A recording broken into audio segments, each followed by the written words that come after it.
कर्म और बीमारी का गहरा संबंध समझो। अमावस्या की रात के गहरे सन्नाटे को चीरते हुए 700 भिक्षुओं के कदम पर्वतीय वन की तरफ बढ़ रहे थे। मेलों की यात्रा करके तथागत गौतम बुद्ध अपने भिक्षुओं के साथ हर वर्ष ऋतु में पर्वतीय वन विहार करने आया करते थे। अंधेरा होने के कारण एक किसान के पैर तले एक मेंढक कुचला गया। वर्षा ऋतु होने के कारण आसपास काफी मेंढक घूम रहे थे। जैसे ही किसान के पैर तले मेंढक आया, तत्काल उसे आभास तो हो गया था, लेकिन तब तक बहुत देर हो चुकी थी। यह किसान तथागत और उसके भिक्षुओं को पर्वतीय वन का रास्ता बता रहा था। मन की व्यथा जब उस किसान से सहन नहीं हुई, तो उसने हाथ जोड़कर भगवान गौतम बुद्ध से पूछा, हे भगवान, आपके साथ चलते हुए अनजाने में मेरे पैरों द्वारा एक बहुत बुरा कृत्य हो गया है। क्या जिस प्रकार यह मेंढक मेरे पैरों तले कुचला गया है, अगले जन्म में मैं भी इसके पैरों तले कुचला जाऊंगा। मेरा मन पश्चाताप से भरा हुआ है। आज तक मैंने अपने पैरों से एक चींटी भी नहीं मारी, और आज मेरे पैरों तले एक मेंढक कुचला गया। कृपया करके कोई ऐसा रास्ता बताएं जिससे कि यह बुरा कृत्य मेरे जीवन को प्रभावित ना कर पाए, या इसका दंड मुझे ना भोगना पड़े। गौतम बुद्ध ने एक बड़ी ही सौम्य मुस्कुराहट के साथ उत्तर दिया, हे वत्स, थोड़ा आगे चलने पर इसका उत्तर मैं तुम्हें बताऊंगा। और यह कहकर गौतम बुद्ध मौन हो गए। वे कुछ कदम ही आगे बढ़े थे कि तभी एक अंधे भिक्षु चक्षुषा पाल के पैरों तले सैकड़ों चींटियां आ गई। रात काफी हो चुकी थी। उन्होंने सभी भिक्षुओं को आज की रात वहीं ठहरने का इशारा करते हुए कहना शुरू किया कि कर्म के सिद्धांत के बारे में बहुत सारी गलत धारणाएं समाज में फैली हुई हैं। मुख्यतः कर्म के 3 प्रकार होते हैं।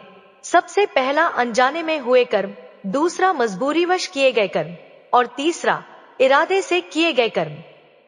बौद्ध भिक्षु चक्षुषा पाल की दृष्टि न होने के कारण उसके पैरों तले सैकड़ों चींटियों ने अपना दम तोड़ दिया। और वहीं दूसरी तरफ ये किसान जो कि हमें रास्ता बता रहे हैं, अंधेरा होने के कारण इनके पैरों तले एक मेंढक कुचला गया। यह दोनों ही कर्म अनजाने में हुए कर्म है, लेकिन किसान के पास दृष्टि है, तो इस किसान का मन अधिक पश्चाताप करेगा, क्योंकि यह खुद को कोसेगा और खुद को कहेगा कि तुम सामर्थ्यवान थे, तुम्हारे पास दृष्टि थी, लेकिन तुम्हारा ध्यान चूक गया और उसके कारण तुमसे बुरा कृत्य हो गया।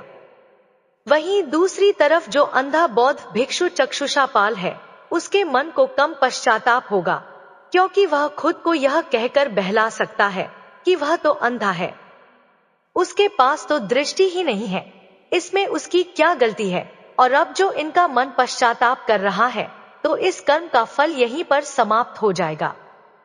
गौतम बुद्ध ने आगे कहा कि मैं उसी को सत्य मानता हूं जो कि मेरे सामने प्रत्यक्ष है। अगले या फिर पूर्व जन्म का हमारे पास कोई प्रमाण नहीं है, तो उस पर चर्चा करनी, व्यर्थ की बहस करनी, सब बेकार है, समय की बर्बादी है। अगर हम अपने कर्म का फल तत्क्षण अनुभव नहीं कर पा रहे हैं, विवेक का इस्तेमाल नहीं कर पा रहे हैं, तो हम हमेशा इसी दुविधा में रहेंगे कि इस कर्म का फल मुझे किस प्रकार प्राप्त होगा। जैसा मैंने बताया, मुख्यतः 3 प्रकार के कर्म होते हैं, जिसमें से सबसे पहला अनजाने में हुए कर्म है। अब अनजाने में अच्छे और बुरे दोनों प्रकार के कर्म मनुष्य करता रहता है, लेकिन इन बुरे कर्मों का फल यहीं तक सीमित था। तुम्हारा मन पश्चाताप से भरा और तत्क्षण उन कर्मों का प्रभाव समाप्त हो गया। महात्मा बुद्ध अपनी बात पूरी कर पाते, इससे पहले ही किसी शेर के दौड़ने की आवाज सुनाई देने लगी। झाड़ियों में से सभी भिक्षुओं ने देखा कि एक शेर एक हिरण का पीछा कर रहा है। कुछ देर बाद शेर ने उस हिरण को अपना शिकार बना लिया। इसी दृश्य को प्रमाण मानते हुए महात्मा बुद्ध ने दूसरे कर्म का प्रकार बताते हुए कहा कि दूसरा कर्म वह है जो एक इंसान मजबूरीवश करता है। यह हिरण शेर के लिए भोजन है। अगर शेर इसका भोजन नहीं करेगा, तो शेर खुद समाप्त हो जाएगा। उसे जिंदा रहने के लिए मजबूरीवश इस हिरण का शिकार करना ही पड़ेगा। इसी प्रकार समुद्री क्षेत्रों में रहने वाले लोगों के पास अनाज उगाने का कोई माध्यम नहीं होता। इसीलिए उन्हें वन्य जीव या फिर समुद्री जीवों पर निर्भर होना ही पड़ता है, वरना तो उनका स्वधर्म यानी खुद को जीवित रखने के धर्म का वह पालन नहीं कर पाएंगे और अंततः उनकी मृत्यु हो जाएगी। इस प्रकार के कृत्य के लिए मनुष्य को जिम्मेदार ठहराना बिल्कुल नाइंसाफी होगी। एक वेश्या जो अपनी देह का व्यापार करती है अपने बच्चे को पालने के लिए, उस वेश्या को तुम तब तक जिम्मेदार नहीं ठहरा सकते जब तक वह कुछ और काम करने में सक्षम ना हो। अगर अपने शरीर की कामवासना पूरी करने के लिए अय्याशी और आराम करने के लिए वह वेश्या बनी है तो उसको जिम्मेदार ठहराया जा सकता है, लेकिन जिनके पास दूसरा कोई विकल्प ही ना हो तो ऐसी परिस्थितियों में उनको घृणित समझना, समाज से उनका बहिष्कार करना, यह मनुष्य की मूर्खता होती है। महात्मा बुद्ध ने आगे इस बात की और गहराई बताते हुए कहा, मजबूरीवश किए गए कर्म के भी दो प्रकार होते हैं। पहला प्रकार, जब कोई इंसान दूसरों को हानि पहुंचाकर अपना फायदा करता है, और दूसरा वो जो खुद का फायदा करने के लिए दूसरों की हानि नहीं करता अपितु अपने आप यानी खुद का ही प्रयोग करता है। इसे ऐसे समझिए कि एक तरफ वेश्या अपना शरीर बेच रही है, किसी दूसरे को हिंसा नहीं पहुंचा रही, वहीं दूसरी तरफ एक मांस विक्रेता जो मांस को बेचता है वह किसी पशु को हानि पहुंचाकर खुद का फायदा कर रहा है। तो ऐसी परिस्थिति में मांस बेचने वाले विक्रेता का मन धीरे धीरे समय के साथ कठोर होता चला जाएगा, क्योंकि वह प्रतिदिन हिंसा कर रहा है और हिंसा करने वाले मन के पास कठोरता पहुंच ही जाती है। और कर्म का तीसरा प्रकार होता है इरादे से किए गए कर्म।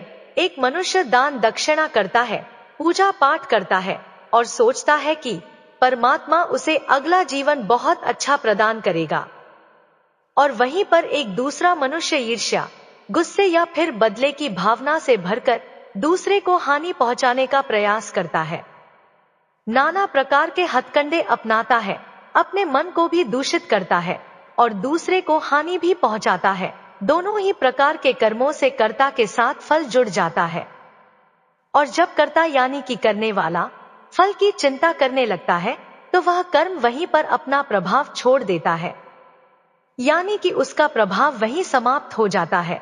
जब आप किसी कर्म के फल के बारे में चिंता करते हैं, उसको सोच कर करते हैं, कर्म वही फलित होता है।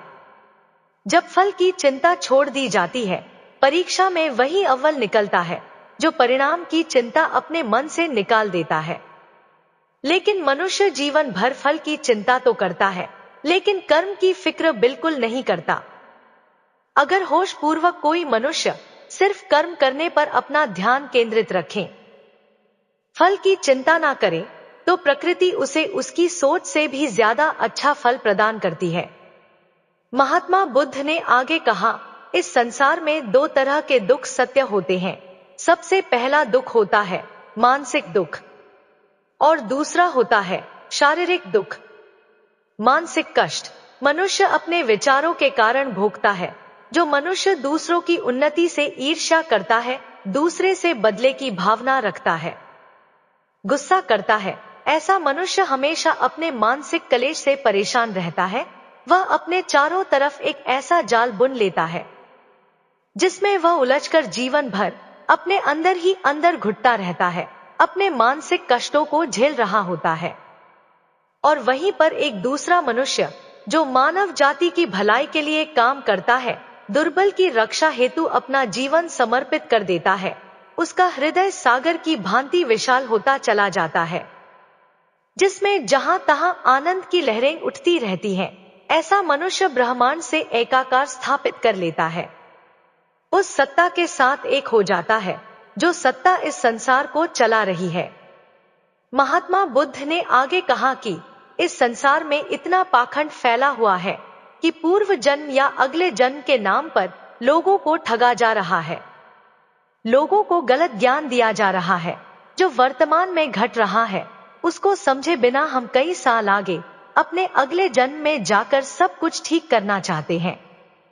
लेकिन एक विवेकशील मनुष्य सबसे पहले अपने वर्तमान को ठीक करेगा, क्योंकि वह जानता है कि अगर मेरा वर्तमान सुधर गया तो मेरा भविष्य अपने आप सुरक्षित हो जाएगा। अतीत कभी लौटकर नहीं आता और भविष्य का किसी को पता नहीं चलता। हमारे पास है कुछ पल, कुछ क्षण, जो इस पल हम जी रहे हैं, बस उन पर हमारी पकड़ ढीली ना पड़ पाए। इसीलिए मनुष्य को सबसे पहले अपना होश साधना चाहिए, ताकि वह वर्तमान में रहकर अपनी परिस्थितियों को, अपने विवेक को, अपने मन को पूरी तरह से समझ सके और आगे के निर्णय बुद्धिमानी के साथ ले सके, ताकि उसे ना ही मानसिक और ना ही शारीरिक रूप से कोई कष्ट, कोई क्लेश कभी ना उठाना पड़े। और इसी की तैयारी में हम वर्तमान में लौटकर वापस आते हैं और वर्तमान में रहकर ही अपनी सांसों के साथ जुड़कर इस वर्तमान में रहने का अभ्यास करते हैं। जितने भी बौद्ध भिक्षु थे, सबको कर्म के सिद्धांत के बारे में पूरा ज्ञान हो चुका था, और वह किसान जिसके पैर नीचे मेंढक कुचला गया था, वह हाथ जोड़कर भगवान गौतम बुद्ध के पैरों में गिर पड़ा और उसकी आंखों से आंसुओं की धाराएं बहने लगी। मित्रों, कैसी लगी यह कहानी आपको? कमेंट करके जरूर बताएं, और वीडियो अच्छी लगी हो तो लाइक शेयर करें और साथ ही हमारे चैनल को सब्सक्राइब करें। आप सभी का धन्यवाद।